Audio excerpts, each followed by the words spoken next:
Hi, Garden Talk bloggers, Mark Weber here, and today you're not going to get to see me. You'll just hear me talk all day because I am the camera person and host of today's program about plants that give you great color in late season. And we're going to kind of walk through the nursery here and do a kind of a walkabout, showing you some of the things that will give your garden and landscape a lot of excitement and color as we enter into the month of September. As you can tell, we are still watering like it was yesterday, and unfortunately it's supposed to be up in the 90s here over the next few days, so we got a lot of watering ahead of us. But the first plant I want to show you that gives you lots of late season color, this is Jerusalem artichoke, and it is a native, and this plant has been in bloom since June and has been giving a terrific display here in the nursery and will work very well in your yard as well. The plant that's just below it, this is a variegated leaf sedum that I'm real excited about. It has a very nice variegated leaf, nice compact habit, and as you can see, these beautiful white buds are opening up, and you can actually see a little bit of pink starting to form in the bud tissue, which will give us a great color display as the season goes along. Coreopsis, this is threadleaf Coreopsis that has actually been blooming very nicely all summer long and continues to give us really great color through the summer months. Keep in mind, most of these plants you're seeing here in the nursery have actually been cut back a couple dozen times and still continue to bloom and give us great color. Here's another great plant. This is Gaillardia. It's called the blanket flower. A good, reliable bloomer and will bloom all summer long. And I've been told by some clients that this plant will actually produce somewhere between 700 to 900 blooms per season per plant. And of course a little bit of lavender here too that's still giving us a little bit of color. Butterfly bush. I love this plant. One little quick tip. You might want to go through and do a light pruning right now on your butterfly bush, and this will give you the ability to have color in your butterfly bush all the way well into the months of October or so, and actually keep a lot of the flying insects like butterflies and other things into your gardens and in landscapes. This is cardinal flower, or lobelia. Kind of a fun plant. I tell you what, this is an absolute bloom machine. Keeps blooming all summer long and provides a lot of great seasonal color. Also right here, this is variegated sedgegrass. This is a great plant because it actually holds its foliage like this in the winter months.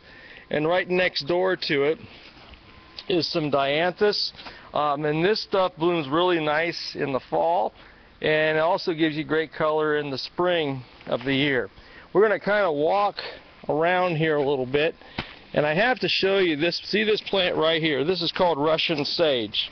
I'm going to show you a planting of Russian sage that has been here at the nursery since the time that we put in the gardens here at Mark Weber's Landscaping. And this Russian sage we're going to cut between some of the employees' cars, and this here is a terrific planting of Russian sage.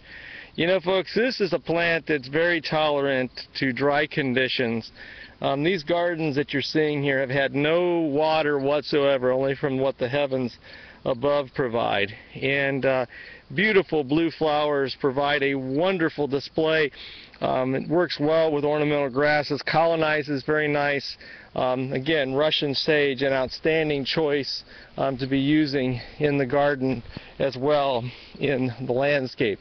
We're going to take a quick cut through the parking lot here, and we're going to head to the other side of the roadway, and I have to show you a couple other really cool plants that work really well in the late summer landscape. On your roses right now, folks, do not be afraid to come in and do a bit of light pruning on them like we've done here. Very indiscriminate pruning, and what you will get in turn is lots of these flower buds that will begin to form and give you a lot of color during the rest of this fall season. And that's a good way to kick up the fall season action with a little bit of color in the garden. And these roses are really designed to do a really nice job. And don't forget about ornamental grasses. This is one of the Little Bunny series. A very nice compact growing plant, very drought tolerant.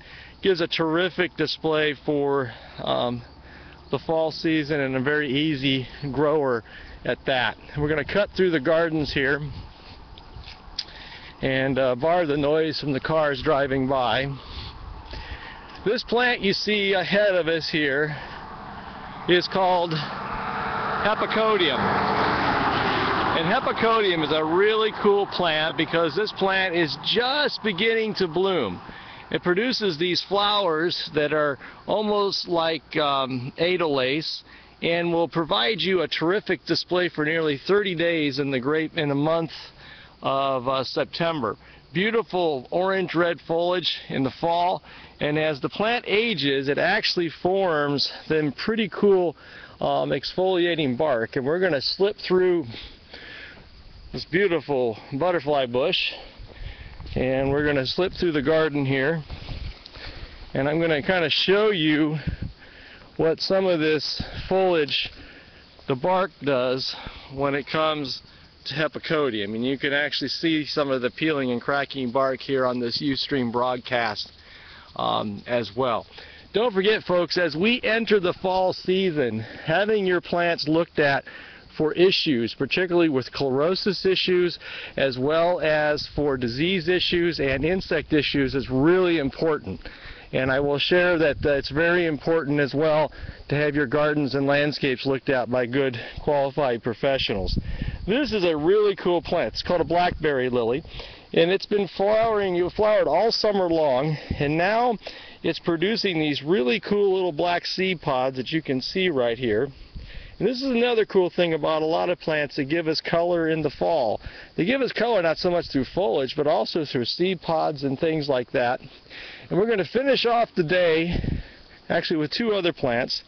One is Caryopteris, which looks a lot like Russian sage, but in my mind probably gives you just of a rich color, a little bit more compact plant, not so wild growing as what many of the Russian sages can get, but this is an excellent choice as well to give you a little bit of low growing color in the landscape. And this is one of these plants that you cut back in the spring and you let it grow. And we're going to finalize our last stop before we say goodbye with a beautiful planting of Rose of Sharon, which again has had no irrigation at all. It's been doing just fine here in the Ashmel garden, and as you can see, loving the heat and loving the dryness. Well, folks, I hope you, I will not be on the air this Saturday because I will be out of town, but Rich Pearson from Cox Arboretum Gardens will be hosting Garden Talk for this upcoming Labor Day edition of Garden Talk. Watch your email addresses and email boxes. I'll be sending out a lot of timely information about things that you should be doing in and around your landscape as we enter into the fall season. And remember, fall is your second spring, and it's time to get gardening. And again, thank you for listening to Gardening with Mark Weber on the Ustream channel. And also join me live on Saturday mornings for Garden Talk on AM 1290 and now 95.7 FM. News Talk Radio, WHIO.